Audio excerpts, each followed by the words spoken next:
Hello, good morning. The beauty of a Sunday morning webinar is I've got no idea whether you're here or in bed with a cup of coffee. There is a chat box, if you can find the chat box. If you are here and watching it live and want to say hello, I'd love to hear who you are, where you're from. If anyone wants to put a message into the chat box, we'll kick off with the presentation in a minute or so. If anybody's here, please say hello. Good morning from Surrey. Well, good morning from London. We're not too far away. And also welcome to Sunday morning to you. I hope you've got a coffee there. I've got mine. My mug says, "As I suspected, I was right about everything," which was actually bought for me by my wife. And as we'll see in this presentation, I'm never absolutely convinced I'm right about anything. Anybody else here? Marion. Well, of course, I know who you are and read a lot of your stuff, so it's great to have you here. Anybody else around? Cecilia, teaching Spanish at a primary school in Birmingham. Well, welcome and thank you very much for coming on a Sunday morning. I know quite a few people are signed up for this. I imagine some are watching now, some will watch a little bit later. We will kick off in a minute or so. Just let people come in, settle down, let the dog out, shout one more time at the children.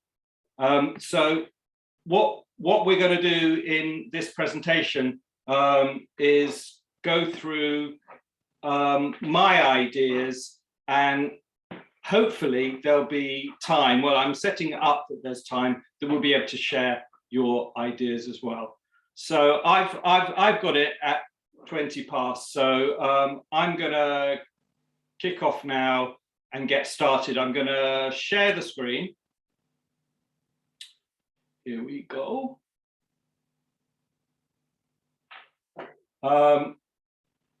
Could you just raise a hand if you can see the screen shared? Thank you very much. Thank you. Okay, so we know that's happening. The webinar today is called the 20% School, and it's just an introduction to how more, and I put in brackets, even though I think it's the key word, meaningful exposure is all we need to help children make real progress with a new language at primary school. That's it. I'm boiling it down to two things: exposure, and that exposure needs to be meaningful. And what I want to do is I want to give you 12 easy takeaways that will make a difference and hopefully get your school to being a 20% school. So let me start by blowing my own trumpet and introducing myself. My name is Stuart Rubenstein. I've been in language education for over 30 years. I originally went into ELT. I was a teacher for many years, a teacher trainer, a course designer. For 20 years, I owned and ran language schools. And then 5 years ago, I set up Speak Like a Native with a simple motto, which is anyone can learn a language and everyone deserves the chance. And the idea was to bring, or is to bring, the best practice of language teaching and language learning from around the world to the UK, because quite frankly, the UK needs it. This is not, as you'll discover, a sales pitch in any way, because there's absolutely nothing that I'm going to be selling in this presentation. In fact, every suggestion I make is something free that I want teachers to be able to take away and incorporate into their daily lives. Contact details below. You can find me on Twitter. You can send me an email. Look at our website. Come and find me on LinkedIn, Stuart Rubenstein. I reckon anybody who asks for a connection in the next few days is somebody from this webinar, so it would be great to accept anybody who requests. So an introduction to the talk is, what is a 1% school? What's a 50% school? What's a 20% school? This is my own terminology. It's not absolutely scientifically based, but it's there to give us an idea. A 1% school is exactly the same as a 99% school. Quite simply, it means the ratio between how much of one language is spoken during a child's life at the school, from when they go in the school gates in the morning to when they leave in the afternoon. So a typical UK school is a 1% school. That means 99% of a child's time spent in primary school is in English, and 1% of their time is spent in the target language, be it French, Spanish, German, Mandarin, whatever. And the basic requirement is that a school be no more than a 1% school. What is a 50% school? Well, that's the dream. A 50% school, of course, is where 50% is in one language and 50% is in another. It's a bilingual school. There are very few, as we know, in the UK. It's growing and growing and growing across the world. Many people are experiencing the wonders and benefits of bilingual education. What I'm looking at is, how can we get from 1%, which is all schools really want to achieve, all Ofsted ever ask for, to a 20% school? How can we get there without any major changes that cause pain, without any need for great funding? How can we get to a 20% school? Now, in this webinar, these are the steps we're going to go through. We're going to start with a disclaimer, and I'm going to keep coming back to the disclaimer. We're going to look at the mess we're in, which I imagine won't be a surprise to anybody. We're going to look at how this has created a trap and how we have to break free from this trap. I'll introduce the 12 takeaways. We'll have a quick look at how we can make sure that all those takeaways are meaningful to our students, our pupils, our learners. And this slide will take, I think it takes about 40 seconds, how we can make the leap from 1% to 20% really, really easily. And then I want your suggestions and questions so that we can share those as part of a collaborative process. So, a disclaimer. Some schools are doing incredible things. I know this because in my job, I visit schools and I see some incredible things. My guess is that if you're here via this language platform, it's because you're someone who's particularly interested. You're not one of the schools that has its head in the sand. Now, this is a disclaimer, because if you are in a school that's doing incredible things, don't feel I'm insulting you. Some teachers are amazing, even amazing teachers in schools that are resistant to doing amazing things. And I know this, we're all in probably the same Facebook groups and in the same forums, and I know about the creativity, I know about the innovation that teachers want to bring in, and I know that amazing things are happening. And I want this webinar to be a chance for you also to blow your own trumpet. So we need to make this a collaborative process. And if everything that I'm saying, you tick the box and go, I'm already doing this, then that's great. The one thing I'd ask you is more and more to get out there and show other people what you're doing. The mess we're in, no surprises here. Those of us who read the annual British Council report, Language Trends, can pick up both the facts and the anecdotes about they prefer to call it the state, the current state, but I prefer to call it the mess we're in. 30% of primary schools don't manage the basic minimum. The basic minimum is that 1% of someone's life. 30%, that means 30% of children in the UK don't have the basic minimum when it comes to language learning. During lockdown, while 50% of schools, who are no different to the other 50% of schools, managed to keep language learning going, a staggering 50% dropped it. Now, there may be very real reasons why they dropped it. There may also be excuses. It's a combination of the two. What I found when the most recent language trends was printed, and there was a lot of publicity, was that the common response was, we need more funding. I don't think it is about funding. We'll look at that. We know there's also the world of the specialist v non-specialist teacher, or in other words, the person who's trained to be a language teacher, but happens to be pulled into one class after another class, maybe in 1 or 2 or 3 schools, and provides the language teaching that way. Or of course, the non-specialist teacher, which is sometimes a kind way of saying someone who doesn't actually speak the language, but has been asked to teach it, which is quite challenging, and hats off really to everybody who is going through that. We know about timetables, and we know about the pushes and the pulls of timetables, and that language teaching is given its slot. We know the importance with the focus on core subjects, and we also know that today we're going through COVID catch-up.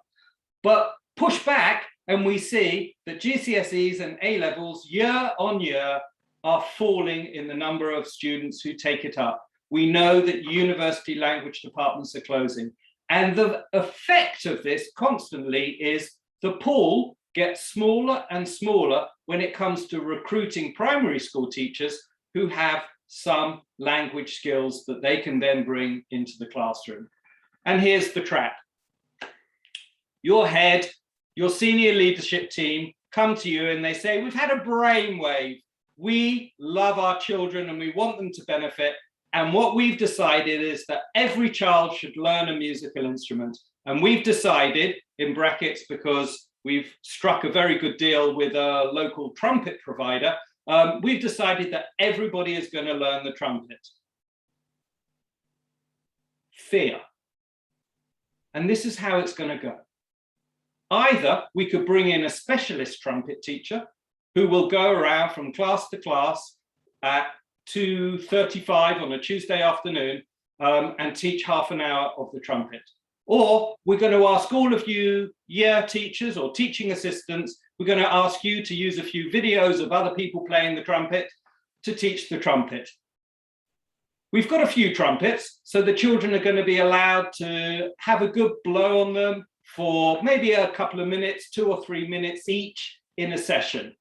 But here's the catch, and you're going to love this. The catch is between Tuesday at 3:05 when they finish, and the following Tuesday at about 2:30 when they have their next lesson, they're not allowed to practice. We're going to make sure that the trumpet just stays in this box here. They can't take it home. Their parents aren't able to help them with it. We're not going to have any extra trumpet at all. But you're going to love this. We're going to ask you to record the progress they make, and we're going to judge you on the progress they make.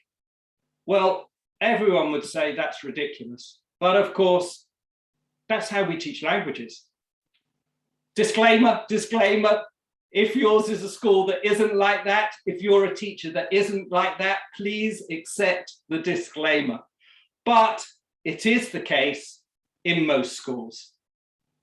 And in most schools, the language is put in a box and it's kept in a box. And because it's in a box, a whole industry has developed around it. Teachers are under pressure because what they have to do is they have to make the most of that box. They've got 30 minutes, 40 minutes, maybe an hour They've got that time and no other time, and they've got to make the most of it.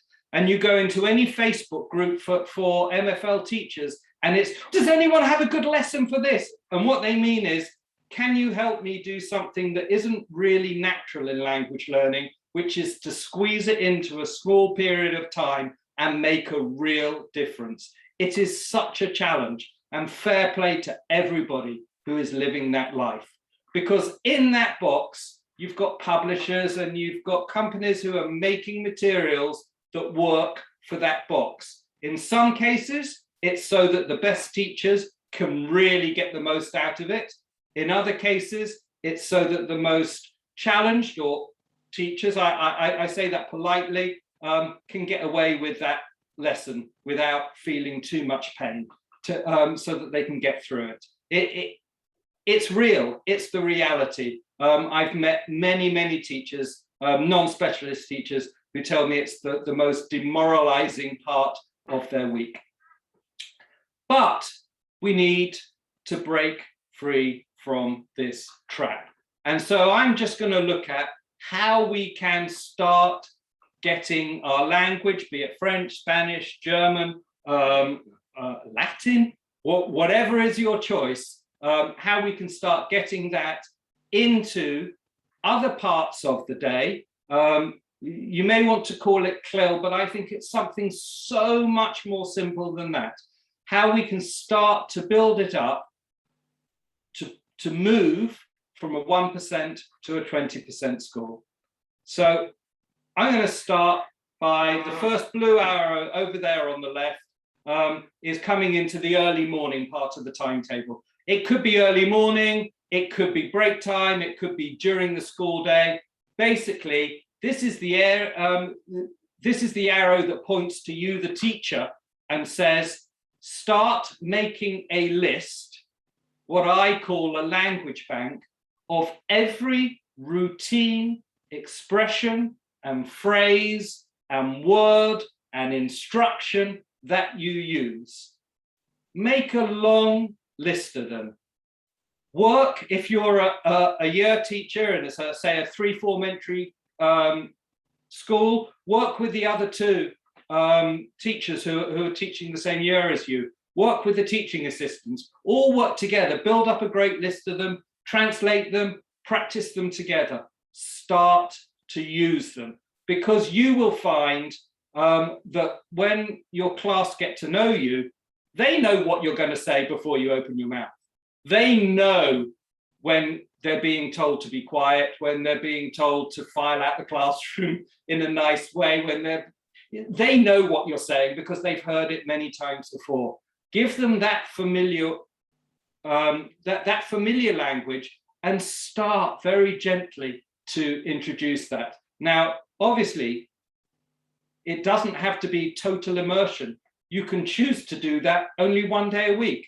One day a week, I'm going to say all of my instructions, the same instructions I give you on Monday, Wednesday, Thursday, and Friday. On a Tuesday, I'm going to do it in French, Spanish, German. They will understand everything you say. Bit by bit, you're breaking the spell of language learning. What you're also doing is probably automatically, you have changed from a 1% to a 2% score. It's just changed. You've just added more exposure. And it's meaningful because it's exactly what your pupils' lives are all about. It will make sense to them. The next one I'm going to go to is guided reading. There's a lot of reading that goes on in school, and that's wonderful. I am going to go the opposite to what Ofsted is saying at the moment. And I'm sorry to do this, but I think I know what I'm talking about. And so I'm going to say it. Don't choose something for them to read where they will understand every word. Don't worry that you're going to scare them for life. What I would suggest is, in one term, if you're doing a book in your a class book and you're reading it together, try and find the same book in the target language that you're teaching, and do maybe 5 minutes in a week, just 5 minutes in that book. See if maybe you can find a recording of it. see if the characters sound different when they're being read in Spanish or in English. Play all sorts of prediction games with it. They will know because it's meaningful, because they know what's happening in the story. Of course, there are all sorts of other ways where you can start the book in English and then gradually start introducing a couple of key words as you're reading it or they're reading it in the target language until it's all, but you can do it however you want, but use a few minutes of one of those sessions. Again, start introducing it into art. And then what you're able to do with that is that it connects your language teaching with the reality. With if I hear one more time, and I'm sorry if this insults anyone, but if I hear one more time, does anyone have a good song for the colors? Well, a nice song for the colors is lovely, but bring it into a practical world. Bring it into when they're doing art, and if someone needs a pen, they have to ask for the rojo. Just incorporate it. Make it meaningful rather than just this trap of keeping it in the box that's called. Let me use the annotator. That's called Spanish. Next one, maths. Again, does anyone, no, my worst one, and again, apologies and disclaimer, the two go together. If I read or hear anyone else say, this term I'm doing the numbers 11 to 50, what exactly does that mean? Doing the numbers, or you're doing, or I have a song for the numbers. Make it practical, and the most practical way to do it is to introduce it into a place that's already familiar to them. So you don't have to introduce a concept, because the concept is already in the class. And the easiest way is not full-on CLIL, not teaching maths in Spanish, but just there's an answer and someone's given the answer and it's 32. Extra reward point, house point, whatever is your system. Can anyone tell me what that is in Spanish? Have a chat with the others on your table, see if you can remember. So if you can link those two, then you are making it meaningful. Again, in PE, there are many year teachers also have been asked to do PE, and it's a wonderful opportunity.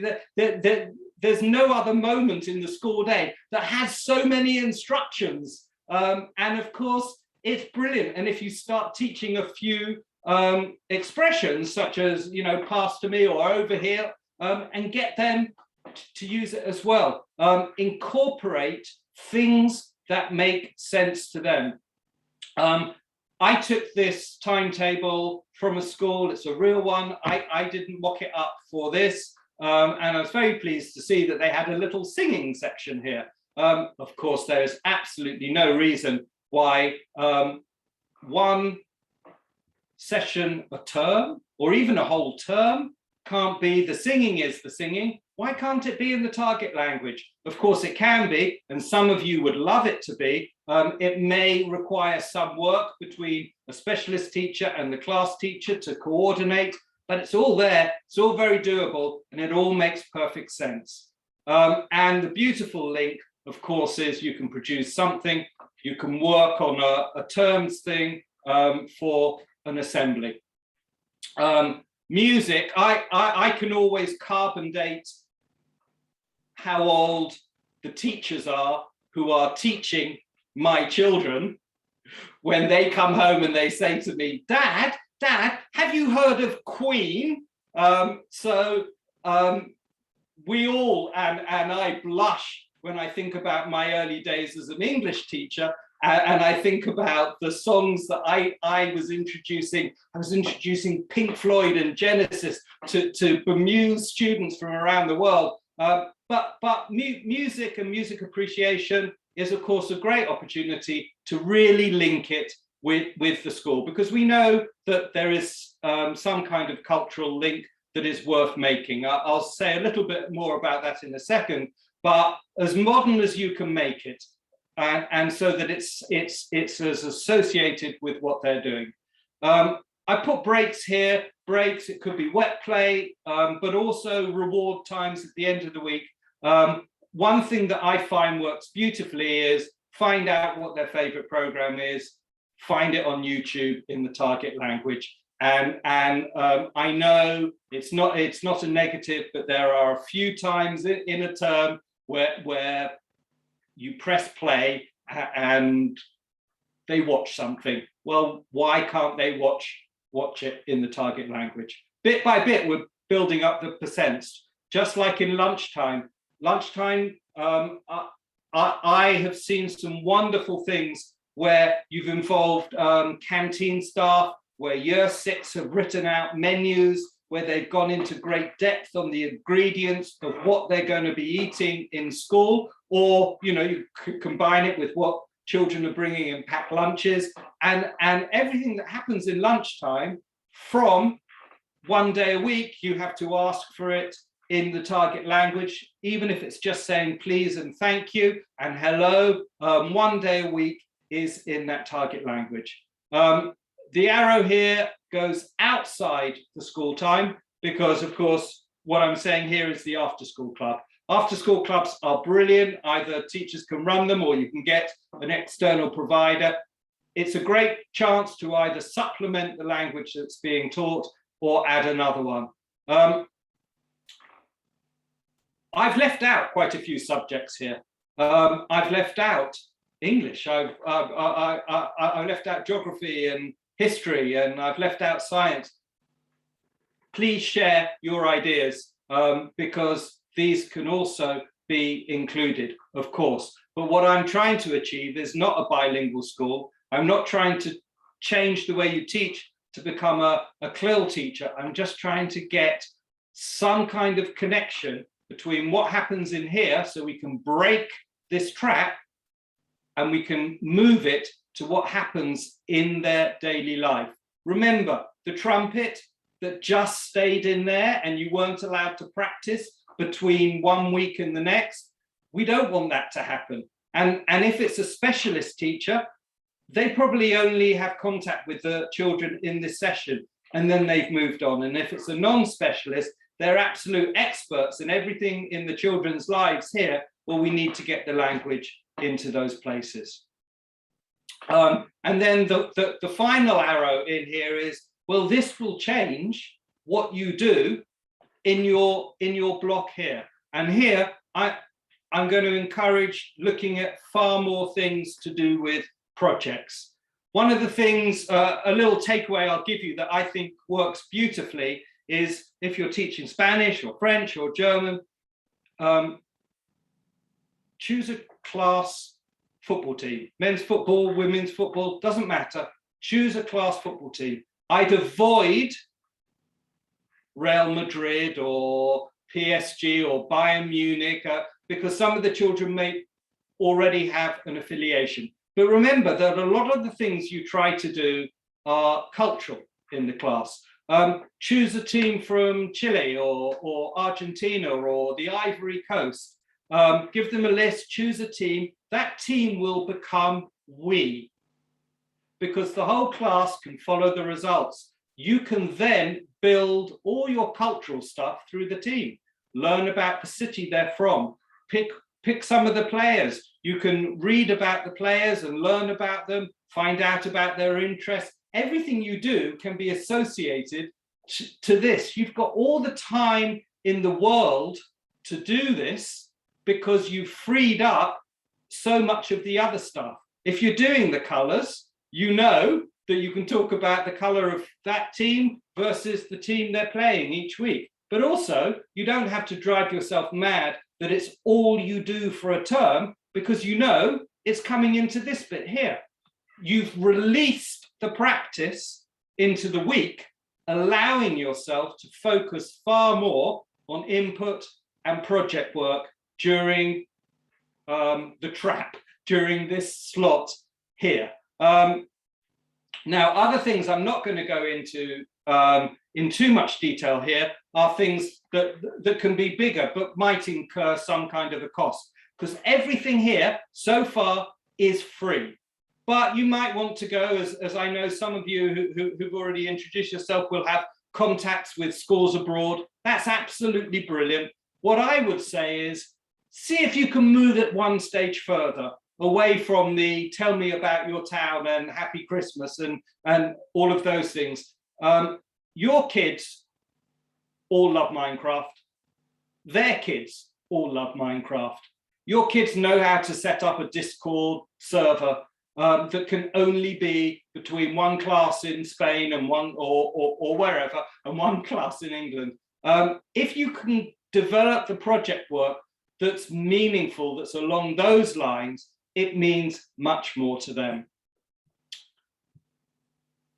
So let me just turn that off. Okay, so making it meaningful. I've seen in many schools, we've got a notice board in the school for languages. Let's put up a picture of a flamenco dancer or a man with a baguette. My first incarnation as a language teacher, as I said, was as an English teacher, English language teacher. I never met anybody whose motivation or experience in language, successful experience, was anything to do with Morris dancing or an image of Big Ben. Nobody. It was always because they had a need, and the need was meaningful because it made sense to them. I would do everything I can to avoid these, because actually, even though many teachers will tell me, my children love this, always try and relate it to how you think people would learn the language, your first language, if it's English, and you realize that actually these don't always work so well. Making it meaningful means making it what a 9-year-old's life is all about. And at Speak Like a Native, we have a little expression which we always remind ourselves of, which is same child, different language. I think it's much easier to develop that love and that interest in language, not because of some far-flung fantasy culture, but because it feels like me, it feels like what I'm interested in. So the language bank, they know what you're saying. They listen so much to their teachers. They read the facial expression. They understand the intonation. They know what you're saying in English. Use the language bank to develop a way to communicate with them once a week in the target language. The reading, they love the books they do. I mean, kids really, really love the books they share together. Add a little aspect of it in the target language. Who doesn't enjoy a bit of drawing and coloring and model making at time? The language fits in with it. It just makes sense. Numbers that exist in a song versus numbers that exist as the answer to a question. One is meaningful and one may be a bit more memorable and may work in the slot as long as the practice happens outside. And we go on, PE, singing, music assembly, those lovely, even if introducing at earlier ages, Paw Patrol and Peppa Pig, which is all available on YouTube in French and Spanish, or whatever it is they're watching, they will understand the context. Don't listen to Ofsted who say you can only introduce language that they already understand, or whatever is the strange convoluted way that they have. It's concepts and they will understand them through the context. And on we go with lunch, after school, building up projects. They all make sense to a young learner if it's meaningful and relates to their life. Honestly, if you can incorporate Lego and then Minecraft, you're just onto a winner. You don't need to explain anything. They'll start teaching you. So how do we get from 1 to 20%? It seems like I'm asking an awful lot. It seems like I want to shake the foundations. Well, make it a 4-year plan. Don't rush yourself. I've been in business a long time, And I know that the hardest thing is change management. Introducing change to other teachers, even introducing change to the children in your class, can be really dangerous if you do it too quickly and you don't manage it with love. I would say make it a 4-year plan. If I've introduced or reminded you of 12 things that you've always meant to do or that you're already doing, if you do one of them a term, so you start off, we're gonna start off just 10 minutes of guided reading. We're going to do the same book, but in the target language. And then in the second term, you keep that going, but you start to introduce a few of your expressions into art. And you've got those two balls rolling. By the third term, and everybody knows you and they recognize your intonation and your tics, and they know when you tell them to be quiet or whatever you're telling them, start introducing the language bank. And bit by bit, over a year, you've just moved from 1 to 6 to 7%. By the time you've done it over 4 years and you start introducing all of those, they're in a 20% score with not one penny that you've had to go and ask for, with no changes to the timetable. They're doing the same subjects. They're still doing maths, just a little bit of the numbers. Instead of a song at 2:30 on a Tuesday, you brought it into Wednesday in the morning, and bring the school staff with you. If you're the specialist teacher, and I'm sure it's something that many of you have tried as a specialist teacher, it is do some language teaching to the staff, but bring the staff with you, make them all part of it. Have a lot of fun with the language bank. I know of places where they have competitions of which teacher can tick off the most phrases they've used in a week in the target language, and it's gone into different directions, but I've known of the first pint to be bought based on that, or a box of chocolates at the end of term, but you can make it competitive to push yourself to try and use as much of the language bank. You can get from 1 to 20%, not in the first term. That will destroy everybody, and we don't want to put anyone off.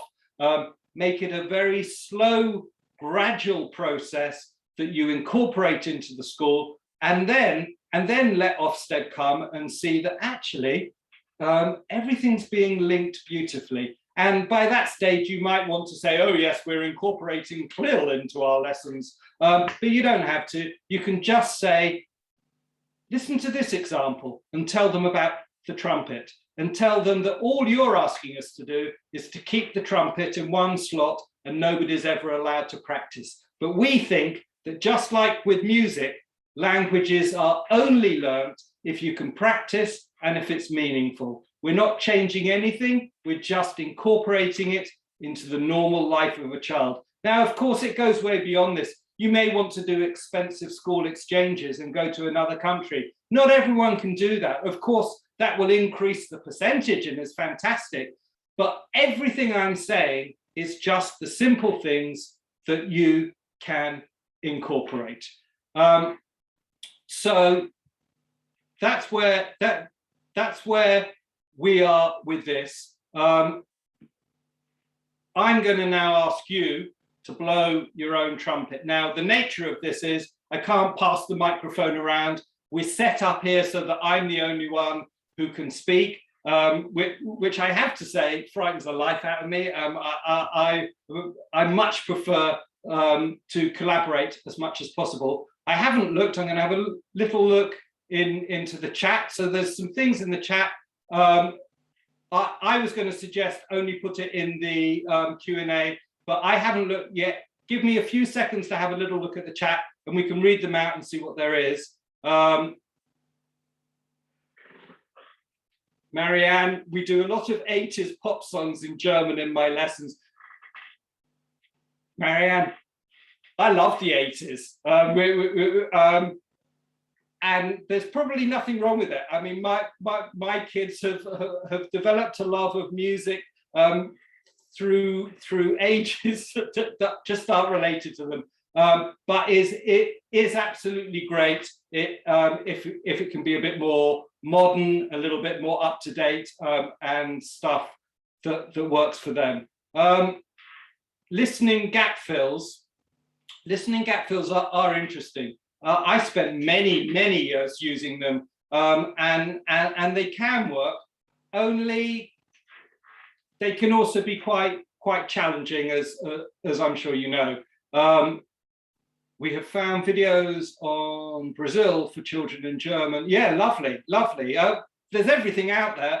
But it's funny that you mentioned Brazil here, because it gives me a little chance just to mention another free thing that I came across.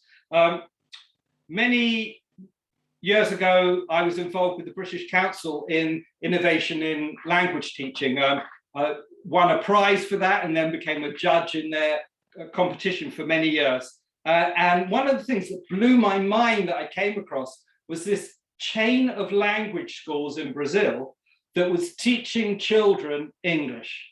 And they found they didn't have enough opportunity in Brazil, particularly in, you can imagine how many small towns there are, to really practice their English. So they made a link with a chain of nursing homes in the US, where there are old people, English-speaking people, who never had anyone to talk to. And so they created this link between Brazilian children and American old people who spoke once a week. And the Brazilian children saw them as their American grandparents, and the grandparents loved speaking to the children, and they could do it all in English. And so it didn't cost anybody anything, and it was a wonderful opportunity for more speaking. This is lovely from Cecilia, that on her notice board at the school, all the values are there in Spanish.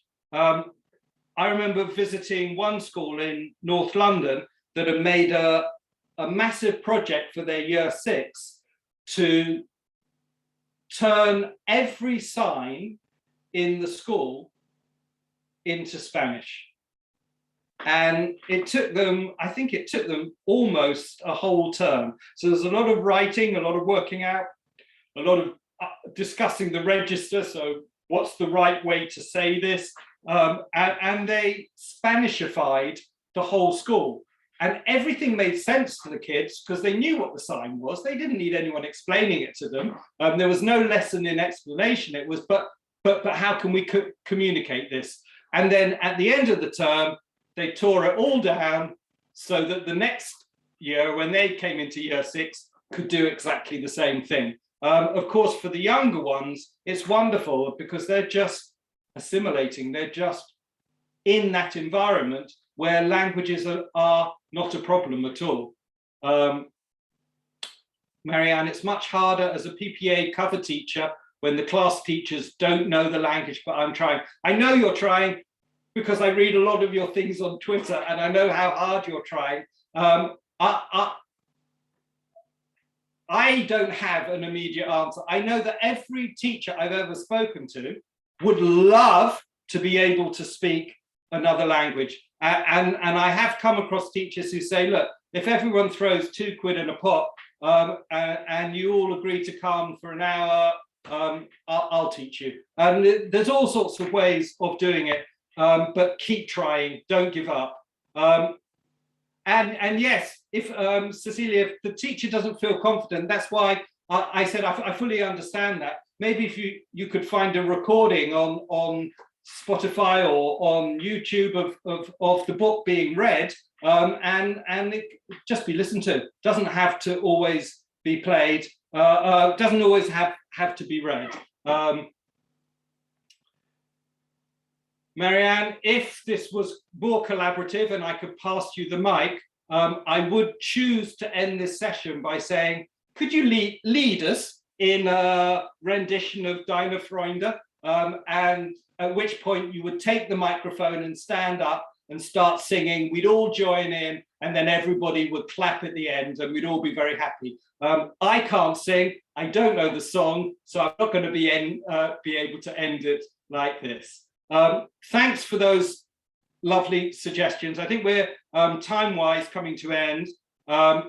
Let me come on to the last slide, which just says, get in touch with me. If anyone wants to get in touch, you don't need a reason. It could be with more suggestions that you want me to tell other people, or with questions. You might be interested in Speak Like a Native for your school, or you might want a career change and think about being a franchisee, or you just want to say hello. That's fine. Come and find me on Twitter, send me an email, find me on LinkedIn.